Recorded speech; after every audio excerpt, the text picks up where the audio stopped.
The story commences with a sudden burst of bright light illuminating the screen. A cursor, reminiscent of a computer interface, hovers over what appears to be a battlefield, signaling that the unfolding events are situated within a game. Still, the conflict continued, and it is a fierce battle between two factions, one venerating a god named Nebula and the other devoted to a god named Hegemonia. Each side engages in intense warfare, showcasing unique specialties and strategies, and as opposed gods wield control over their respective believers, akin to players maneuvering pieces in a game of chess. However, the player's freedom surpasses that of chess, allowing them to unleash formidable actions, such as launching nuclear attacks on the battlefield, which the player Nebula had approved, launching several nuclear warheads to his opponent's side. But even with this, player Hegemonia wasn't fazed, as he had anticipated this already, launching tower-like structure embedded with faith as a form of an interceptor missile, which revealed to be super effective, as the missiles instantly were blown up. But that was within his calculations. The enemy's missile interception system couldn't keep up with him, as a single one was left unscathed, and it was heading right to the center of the enemy's imperial palace, where countless of orcs were just praying diligently for their god to save them. And if this was reality, prayers would be meaningless. But this wasn't reality. This was Lost World, and faith and prayers in this world always produced meaningful results. Just like how a spirit just suddenly materialized because of the faith of the people, stopping the nuclear attack from landing on their territory. However, Nebula wasn't surprised, as he expected this cheap opponent to be using the current meta, the Holy Oak strategy, which Hegemonia, the second placer in the server ranking, was openly proud of, and therefore even mocked Nebula because of his failed attempt. But Nebula couldn't blame Hegemonia for coming out with such confidence, because this was an overpowered strategy all along, as it is easy to increase the population due to the nature of the orc race. And as the number of believers increased, faith resources were also quickly acquired. Science, technology, and culture were then gained through invasion. This was a good strategy that constantly received good reviews because the great amount of faith accumulated and the large number of orcs resulted in an advantage in war. And the fact that the opponent chose the sky as their realm meant that they were aware of and took into account Nebula's choice of skill, the science development skill. This prevented him from using majority of his aerial arsenal. They even prepared behind the scene to counter his nuclear attack, saying that they can summon a spirit chain apostle with a high caliber at such a fast rate. However, Nebula remained unimpressed, as this was all too obvious for him. So even if his opponent has large territory that even reached the skies, it is still just a sky above their heads. So he just need to have a weapon beyond it, and because of this realization, he had prepared an eye-operated military satellite made from ancient relics, equipped with the rods from God. Even Hegemonia was shocked to see that Nebula has this weapon, as he didn't expect after a nuclear weapon. He still has a high-mass weapon more destructive than the last. With this, Hegemonia could only scream at Nebula to stop, but Nebula doesn't give a shit to what his opponents wanted, and therefore he just let his attack continue. It is just a few tungsten rod after all. Still, Hegemonia attempted to block it with his spirit chain apostle, but Nebula was confident that it would fail. With the rod adding up the accumulated gravitational acceleration, it has the speed approximately 10 times the speed of sound. And with this, the rod just went through the apostle like it was butter, and when it made contact on the ground, it made such a devastating sight, as it penetrated the ground with such force on par with a nuclear weapon, just without the nuclear after effects. However, Hegemonia couldn't accept such outcome, as he was a sore loser after all, and so he demanded another round. And this bitch even has the audacity to proclaim that this will be the beginning of his winning streak. But just like before, Nebula remained unimpressed, and so he stoically just declined Hegemonia's request. Still, he can't help but wonder if Hegemonia has still few tricks up his sleeves, as he still strongly believed to win against him. However, being the #1 ranker for a while, he knew all too well that there was nothing that Hegemonia could do that would surprise him, as the game itself has nothing new to offer. and the fact that he was able to complete all the achievements available and maintain first place in the rankings was enough of a proof that the game is nothing more to offer to him. And so, slowly but surely, he decided to quit playing. To his surprise, before he could leave, a message suddenly popped up on his screen, which initially irritated him at first, because who on earth is bothering him at this time of day? Still, curiosity got the best of him, and so he opened the message, only to be met with praise, congratulating him for having the only one who has cleared all achievements, and the game really appreciated that he enjoyed Lost World so far. But seeing such message only confused him. He could only see these things when the game would announce an end of service. But due to the game's popularity, it seems like it wouldn't be the case. So he clicked more to see what's more of this sudden message. To his surprise, it revealed to him that the game he had been playing was just in early beta access and would be scheduled to be officially released. So as the top player Nebula, they give him a rare opportunity to enjoy the game before official service. And because he is on the pursuit of seeing more of this game would offer, he accepted their request, and with this, he was instantly sucked in a sea of codes, where binary codes float endlessly.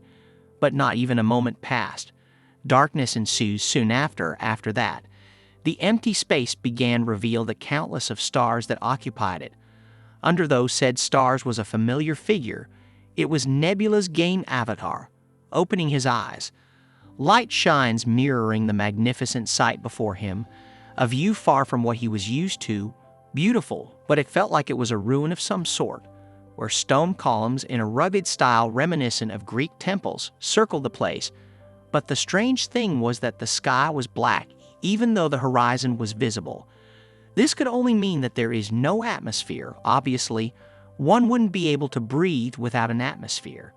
And looking at himself, he recognizes that he was in the body of the character he was playing. And so he got up thinking that all of this was just a vivid dream. Unexpectedly, a mysterious figure approached from behind and informed him that it is not, and he is here because he has been chosen. But before he could formulate a response, the enigmatic woman, draped in a flowing robe, warmly welcomed him, addressing him by his real name, Sun Woon. After that, she introduced herself as Alden. This instantly raised questions of how this figure got to know his real name. Who is this woman? More than that, what does she meant by being chosen? But before he defined answers, shadows suddenly begun to appear before his eyes, which surprised him at first. But he knew the silhouettes of the shadows were those of ordinary people. He knew this because the shadows were also surprised and looking around just like he was. And noticing that Nebula was already aware of what the shadows truly were, Alden explained why they were covered in mystery. And that is because they all come from the same world. And since there is a chance of them knowing one another, they have covered everyone in shadows for a fair game. But this doesn't explain why they were here exactly. And so she decided to get straight to the point. She raised her hand and revealed to them the Earth. But looking at it closer, the continents of this planet was different from what Earth had. It was a view of the place they have seen many times. So it was undoubtedly the planet of the Lost World. And in this vast Lost World, the players had become a true god. This surprised everyone. Even if Nebula couldn't hear any sound from other players, he felt it very well. There are people who felt embarrassed of how cringe-worthy the statement was. The dialogue felt like it came from an edgelord. Still, since they got nothing better to do, they continued to listen what Alden had to say. So Alden told them that the Lost World they knew of isn't a world that simply exists in the game. It's a land abandoned by the gods due to an incident in the past. On that planet, a once brilliant civilization blossomed. Different races lived in harmony. However, for unknown reasons, the gods left it. And so now it's time for new gods, and the game that they played was created with the purpose of finding suitable new candidates for that planet. Just by trying, they can become God. It's essentially like the Lost World they had played, where at first, only low-class creatures will believe in them. But if they succeed in increasing their number of followers, they may become the one and only god of the planet, and the world becomes theirs, and they'll be able to do everything they want. And all the desires they have ever dreamed of it is feasible as a god in this world. This was a chance of a lifetime, but things are just too good to be true.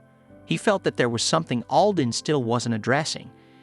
And so Nebula asked the precaution of giving up now. To his surprise, if they give up, they will just go back to their daily life and would lose their memories of this place, which was pretty convenient. And so Nebula asks if this was still the same if he gives up mid-challenge. But just as expected, they were not so generous to let them do that. This begged Nebula to follow up a question, asking what happens if he is defeated by other gods, and Alden just simply answered that if that happens, he will meet a godly end, and they will welcome it. This is what Nebula had expected, if it was a game where the victor could gain everything. It stood to reason that the participants would have to risk their lives. And should this real-world competition follow the game The Lost World, one might have to risk more than their life. But this just only made him smile. The exhilarating feeling of putting their lives at risks made this game more interesting for him. And so there was no reason for him to give up now. Now that was clarified to all the players. Alden asked the people who plans to give up to step up now and notify her, while for those who want to take on the challenge, she presented cards for them to choose, where it can present them a small area where they will begin their journey. Seeing this, Nebula recognized that it's really just like in the game.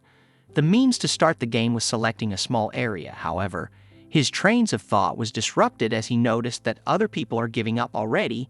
It started with a few people, but soon others followed as well. With this, Nebula started to analyze how many people was left. Obviously, the starting number of the people that had transported in this place was also the same amount of player of the Lost World could allow in a single planet for a single match, and it was 32. That means the final number of people left was 27, which was still a lot of competition to be the only god of this world. However, his trains of thought were disturbed yet again by the mysterious woman asking him to choose a card first. This could only mean that the order of which they can choose was the same order of their rank, and so he did the honors to be the first one to choose. But as he lifted the card, his eyes grew larger as he was in shock to see that he got this small area of all things. Still, before he could even say anything, he was instantly transported into the Lost World and into his designated small area, where a beautiful greenery and a stream of river could be seen. And within those rivers, different creatures inhabits the place. However, the inhabitants were more different from what's on Earth, as the supposedly frog actually has a well-toned body that could be easily called daddy of how lean he looks. Still, it got a heart of a golden retriever, as it was just happy to catch some fish. In the midst of this, a blue butterfly emanating with mysteriousness just casually passed by them. This butterfly turned out to be Nebula's familiar. This is what he got from those cards. The small area of insects. It wasn't insects in a strict sense, but rather a category that covered, to some extent, several arthropods and crustaceans. But among the 32 small areas that could have been selected first, insects wasn't very well evaluated and actually had the lowest winning rate according to actual data. But he didn't let this affect him, since everything depends on how one use it. It is even backward compatible with birds, so it is quite useful in the beginning. However, another problem arises. The starting point where he was at is the eastern end of the continent.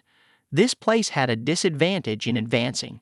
This means that the battles don't happen pretty often in the beginning, so gaining benefits through early engagement is near impossible to accomplish, and therefore an aggressive strategy like he was used to won't be viable. In that sense, a race that eats insect would be a good starting race, like those frogmen, for example. But what bothers him is the number of tribes. Lost World enables a god to exert influence on creatures equal to the level of faith it possesses. However, the bigger the group, the less little miracles were cared about. So even though it may be a benefit to gain a big tribe in the beginning, there was a risk of vainly consuming all 10 faith points without seeing any result. And this amount of faith points is way too small to have any influence on the group of frogmen. With this, he looked for another group nearby, leading him to wander to a more desolated place, where a small group of lizardmen was wandering around aimlessly. This species was also a great candidate, since lizardmen also eat insects, and they can survive in such extreme condition unlike the frogmen. So he was more compelled to look at them closer. This made him notice of how their number had dwindled a little, which was actually great as it was just the right amount that Nebula wanted. To his surprise, the group even contained the sick and elderly. With this, he realized that this lizardman came from the original group, and the reason why they were out in the desert was because they must have been pushed out in a power struggle. And at the back of this small group, there was a young, wounded lizard man. This was such a perfect setup for Nebula, because the more he feels abandoned by the world, the more difficult and tired he would feel. And with this, he will put all his hopes up for a small miracle to happen. But he is such a fragile being. Still, with an opportunity like this, he decided to go through in supporting this wounded lizard. A few moments later, the group of lizardmen continued to roam this barren land.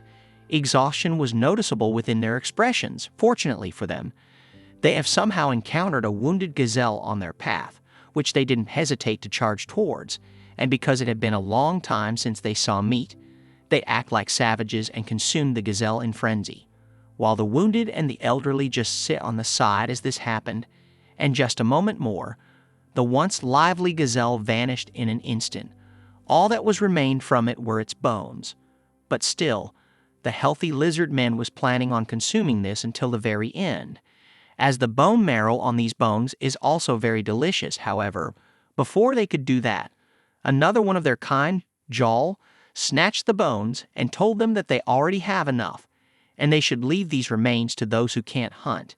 Even though it was just mere bones, the injured and elderly was thankful of it, and they don't even blame the others, as they fully understand their circumstances. But unlike the weak lizards, the healthy ones questioned Jal if this was really the right decision. They aren't bothered if they give the leftovers to the old or young. But that guy, it was evident that he's going to die soon. The wound is already rotting. It's even a miracle that he was still alive, because with the state he was in now, he should have died already. They don't even know how he keeps up without falling behind. But even with this facts, Jal's belief remained the same. This wasn't just out of sympathy, but because the wounded lizardman named Rakrak was the only one who had faced a saber-toothed tiger when everyone else turned their backs and ran away. Thanks to Rakrak, there was no other damage to the group other than his wounds. If it wasn't for Rakrak, many would have died or gotten injured, and in the worst-case scenario, the whole group could have fallen apart. And of course, the others understood this and appreciated what Rakrak has done. But the fact still remains that he is going to die soon, and there's not enough food to share with, to which Jal exclaimed to them that they are being shameless, ungrateful son of a lizard. But they don't seem to mind her remarks as they care more about logical reasoning. Still, even with such arguments, they decided to go with Jal's reasoning, as it can be seen that Rakrak was still in the group. However, with the group lying near with each other, Rakrak just lay on the corner all alone. And because of his injuries, it made it hard for him to sleep comfortably. However, this also allowed him to immediately notice the blue butterfly just flying around above him, and looking at it with curiosity, it led him to see the top of a hill, illuminated with a shining light, and with nothing else to do. Rakrak had stood up and followed the strange light, and seeing him walk in the middle of the night made others assume that he is finally leaving the group. Still, it was his own decision to do this, so no one stopped him, and they were just fixated on what he was about to do next. While Rakrak, on the other hand, was grasping on the last purpose he had left in this cruel life of his, and that is to follow what seemed to be a glimpse of hope. But as he ascended, he was wondering if this was just a deranged fantasy of his, and the fact that he was the only one who reacted to seeing it. It might really be the case, and even if what he is seeing right now means something, he wonders what on earth would that be and where it would lead him to. But he doesn't have to wonder for long. As soon as he arrived at the top of the hill, his eyes widened with surprise as a hill of beetles just erected like a tower. It was enough for the entire group to satiate their hunger. With this, a system message appeared in front of Nebula notifying him that the lizardman recognized this event to be a miracle, which he was relieved to see, and seeing that other lizardmen enjoyed his gift. The next step is to make them realize this miracle was done by him and let them know his name, his divinity. To his surprise, it seems like he doesn't have to. since Rekrak decided to announce the miracle himself, which was understandable, as individuals with high willpower tend to take care of things on their own. Unexpectedly, with the beetle on Rekrak's hand, they decided to recognize his divinity as the nameless beetle god, which surprised him, as he had expected them to name it Butterfly at the least. Since he had used butterflies to guide them for all this time, a beetle god is still fine. And he understood that no one has a great name from the beginning, so he lets it be. And as he looks over them, Nebula couldn't contain his smile, because he acknowledges that Rekrak will be important to him. Of course, that goes for Rekrak as well. The next day arrived. Rekrak had seen butterflies again. Still, he contemplated following it again, while his lizard kind, on the other hand, was excited to know he has seen butterflies, as this was a sign that they were going to have a full stomach. However, this time he was hesitant to chase his fantasy right away. Until now, they were in great debt to the swarms of beetles. However, the beetles could be leading them to a trap if one looked at the matter from another perspective, especially when winter is coming soon, and beetles would appear from the cold directions on the north. So if they head in the direction where the beetles came, they will surely freeze to death. And hearing his reasonings, this made the others immediately change their mind on feasting on beetles and just go to a different direction. But even though this was the logical solution, Rekrak felt that they shouldn't do that, because there is nothing in the opposite direction as well. However, he also admits that he doesn't have a clue on what purpose is there in the fantasy he was seeing, but for now, he just doesn't have any other choice but to follow. Meanwhile, Nebula saw everything and noticed that they are losing faith. Still, he understood that it's just the beginning, so it was reasonable for them to lack faith, and there is nothing he could do. But if he were to be specific, he would rather hear a logical leader than a leader who is blinded by faith. However, if Rekrak would continue believing in him, he is sure to make Rekrak experience a future that he could never imagine.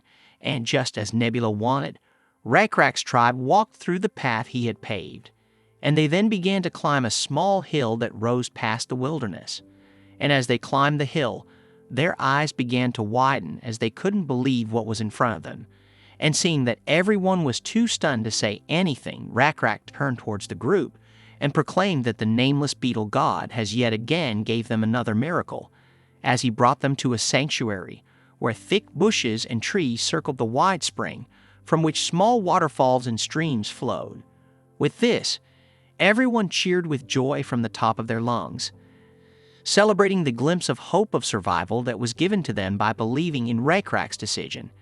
At the same time, Nebula's divinity level increased to level 2, and his level of small area has also increased to 2. With this, Blessings of Bug's ability is now available.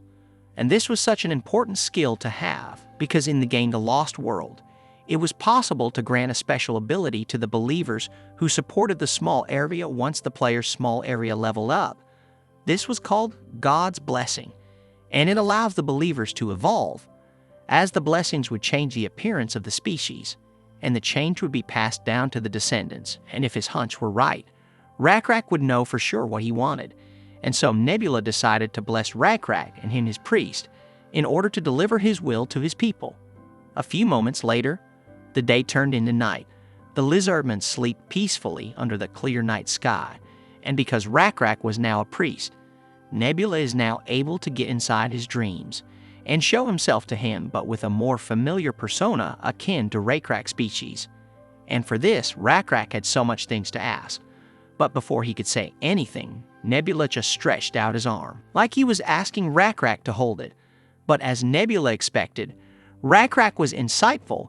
He knew exactly that it wasn't what he wanted. So Rekrak remained still, prompting Nebula to shift his outstretched arm to point at something below. To Rekrak's surprise, he was now holding a buffalo's skull, and somehow he then lifted it up like he had been doing this for countless of times, and placed it on the nameless beetle god's head.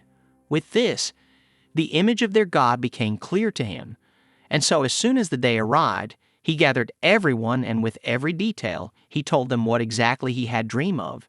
And in hearing this, the more insightful lizardman had deduced that the message of the beetle god he had seen in his dreams was clear, and that he is asking for them to sacrifice a buffalo. However, to hunt a buffalo, They have to go deep into the wilderness, which is just too big of a risk for Jal, however. The others had different opinion of what she just said, as they believe they have a duty to fulfill, since the one who brought them to the sanctuary had personally asked for it. But even with this reasoning, Jal's decision remained the same, as she just doesn't want to put their pack in danger, which they understand where she is coming from. And so they suggested that perhaps all pack of hunters should step forward and join the hunt, to which Jal immediately disagreed, as it was a stupid suggestion. Because if they do just that, who will be left to protect the others who are weakened? This argument left the others unable to think of any alternative ways, and so it seems like they were in a predicament. But to their surprise, Rakrak also agreed to Joel's concern. He was a great leader. He isn't willing to put the whole pack in danger as well. So he suggested that he will go alone. This instantly surprised everyone. Even Joel couldn't stand what Rakrak had just suggested, because they know for a fact that it is near impossible to catch a buffalo alone. Seeing them worried like this, Rakrak clarified that he decided this not because he was being reckless, but because God had given him a blessing. This initially confused Joel, and so Rakrak enlightened them about what he just said, explaining to them about how he encountered another unbelievable miracle when he woke up. His wound has completely healed, and his shoulders were all covered with black scales, just like a beetle. And seeing this with their own eyes, Joel admits that what happened to him is a bit strange. However, this isn't enough of a reason to go hunting buffalo alone, which Rakrak agreed as well, because the real reason is the massive strength he now acquired. To demonstrate this, he hurled a spear to a tree and penetrated hard enough for it to shatter within contact. This display instantly left all the lizardmen in shock and in disbelief. The impact was so forceful that all that remained on the tree was its bark, leaving the lizardmen in awe. With this, they eagerly inquired if Rakrak had been concealing this extraordinary power. Even though it was a lifeless tree, the showcase strength exceeded their capabilities. So it became apparent that the Rakrak they thought they knew really had undergone a remarkable transformation. But as they marveled at Rakrak's newfound skill, on the horizon, their intended prey emerged and sprinted toward them. Rakrak, seizing the opportunity, announced it with enthusiasm, leaving the lizardmen in shock, as they couldn't believe such coincidence to happen. Because a herd of buffalo always moves to the same place, it makes no sense to get lost and come all the way here. But now, it seems like their previous argument was pointless after all, because their god really wanted that offering. And so, without moment's hesitation, Rakrak charged to the herd of buffalo, and skillfully hurled his spear into the midst of the group. Striking with precision, the first buffalo, once feared by the lizardmen, fell before their eyes. This boosted the lizardmen's morale, and so they eagerly joined Rakrak in a unified attack on the buffalo. A few moments later, the day turned into night once again, but now with the countless buffalo slayed, they had managed to create an altar with bones, and in the top of it was a whole buffalo ready to be offered to the nameless beetle god. And with Rakrak's glib tongue, he uttered the right words to consecrate the offering, and others followed suit. And although it is a sloppy and clumsy ritual for Nebula's eyes, the sincerity behind it was what mattered. So Nebula was able to gain faith beyond his expectations. It was a decent rite as a novice priest. And now that Nebula thinks of the time he put into it, it was worth doing this much. He couldn't control the buffalo, as he wasn't the god of wild grass that a buffalo eats. Back issue at this stage, it is difficult to expect knowledge and skills equivalent to herding, but still their ignorance was too much. So it seems like the lizard men are still savages, and the population support of this oasis is not very high at most. The limit will be a few years. So in their current state, with their primitive ass, who doesn't know anything about farming or ranching, it is bound that they will face difficulty to get through a calamity. However, even if he realized this, he understood that it is still very difficult to realize certain knowledge on your own. And it's not okay to say it directly either, because it violates the law of causality. But it's not that there is no way, it will just take some time. So if that's the case, then first thing he has to do is starting by giving a blessing. With this, another light shined towards Rakrak, A few days had passed.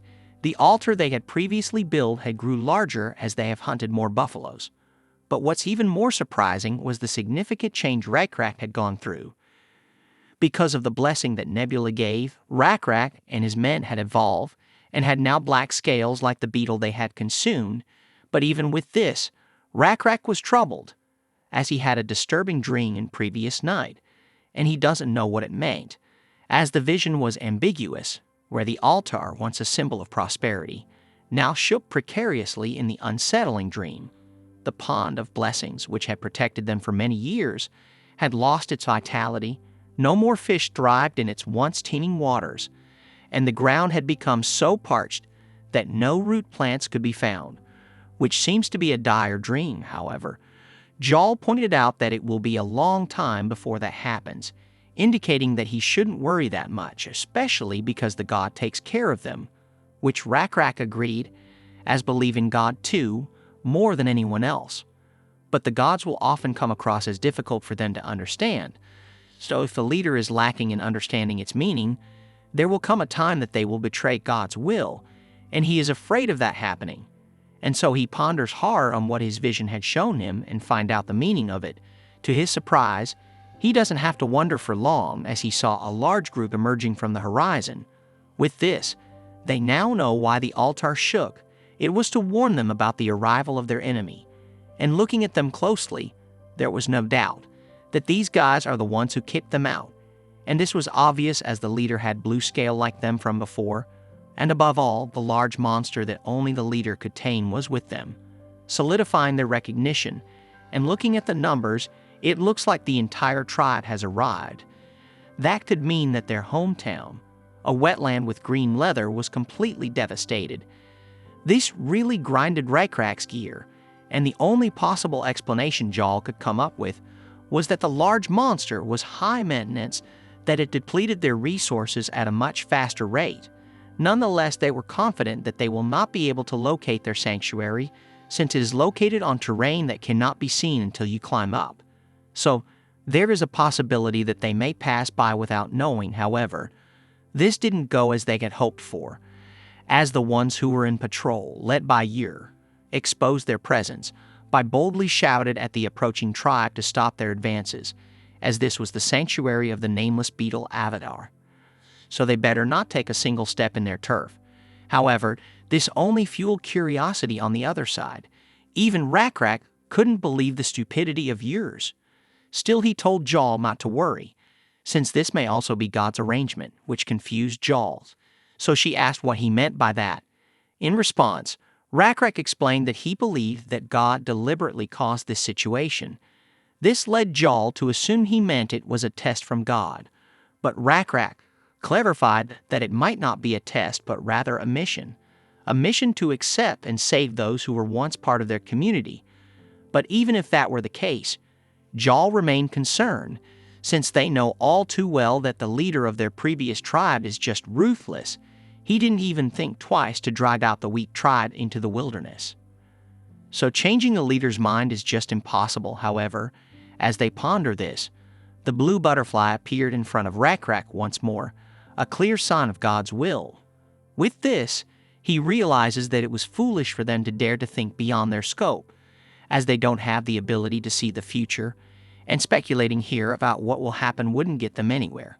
So the only thing they can do right now is to do what they can, and that is to face their adversaries. Meanwhile, Nebula was delighted to see that Rakrak understood exactly what he meant. Rakrak's tribe and the Blue-Hide tribe must be united for population growth and technological advancement. But what's a bit strange is that Rakrak made that decision on his own. This led Nebula to believe that this was because of Rakrak's high willpower. And a leader with high self-will is a good thing for Nebula, and only thing he wished now is if only he could instill a firm belief. With this, he would be allowed to control everything individually, and he will be able to express his intentions more efficiently. However, Nebula acknowledged that such developments would take time and a higher level of influence. For now, he resolved to concentrate on the impending battle, and just as expected, The cunning leader of the Blue Lizardmen had decided to use his sly mouth to get more information out of the stupid Lizardmen. And with every mock, Yur's group revealed more and more information about their place. And when the leader was just about to think he got the best of them, someone he didn't expect arrived and answered his domineering question. But with a more confidence and conviction, Rakrak had also revealed that their place had an avatar. Rakrak's demeanor exuded of that of a leader, and so the blue leader had withdrawn his mocking voice and asked seriously what Rakrak meant by an avatar, prompting Rakrak to explain that this place is the domain of the nameless beetle avatar. However, the blue guy doesn't believe in such thing, and with this, he discerned that the leader in front of him is just delusional like the others, and so he regained back his domineering tone and looked down on Rakrak's tribe once more, and then with exuding audacity, he demanded that they leave, assuring them that if they departed immediately, he wouldn't launch an attack.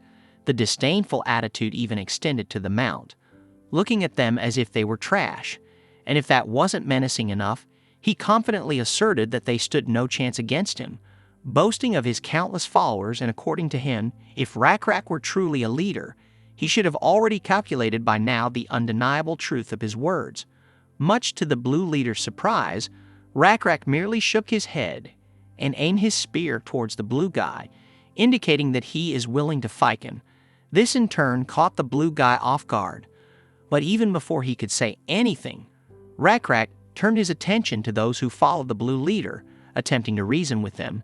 He extended an invitation for them to join Rakrak's tribe, promising that under God's protection, they would be cared for according to his will. However, definitely this only made the blue leader laugh hysterically, as he saw what Rakrak was spouting was all bullshit, so it seems like there was no point in them talking, as they were all foolish in the blue guy's eyes. But Rakrak said, "Nuh-uh. You don't know God. And look at this spear, it's sharp," which taken aback the blue leader. The spear was indeed sharp. But what concerned the blue guy more is that this Rakrak just kept talking nonsense. He definitely crazy. And so he decided to attack this foolish lizard. And as the blue guy attacked, Rakrak prayed to his God to give him courage and strength to defeat the enemy in front of him. However, to his dismay, his God responded, Psyche thought, as the spear that he was holding just shattered on impact. With this, he knew it was all over, and so he freezed up. However, before this happened, a system interface popped up in front of Nebula.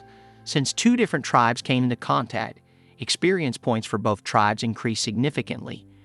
Subsequently, this triggered another system interface to pop up, and since he had been paying a lot of attention to one tribe, these tribes are now part of his territory. With this, another skill was available for Nebula to use, which he didn't think twice to use because of his current circumstance. With this, before the large monster's attack could land, a beam of bright light suddenly fell directly on Rakrak. With this, he was able to dodge the upcoming attack, as he was now exuding a great amount of mana, since he is now one with Nebula as he had took over his consciousness. Meanwhile, the blue guy doesn't have a single clue on what happened.